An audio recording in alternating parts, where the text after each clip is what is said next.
முக்தாம்பாள் அப்படின்ற பெண் வந்து சரபோஜி மன்னருக்கு விருப்பத்திற்குரிய ஒரு பெண்ணா இருந்திருக்காங்க. சரபோஜி மன்னருக்கும் இவங்களுக்கும் குழந்தைகள் இருந்ததா கூட சொல்லப்படுது.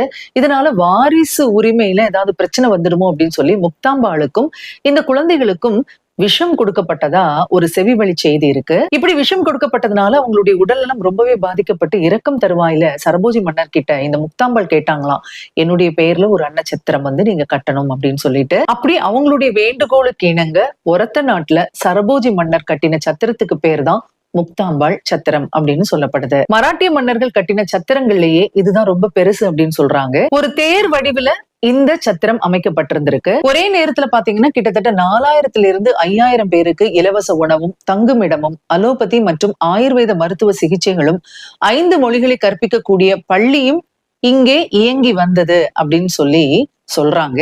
முக்தாம்பாளின் நினைவாக ஒரு சிவலிங்கம் கூட அங்க பிரதிஷ்டை பண்ணிருக்கு.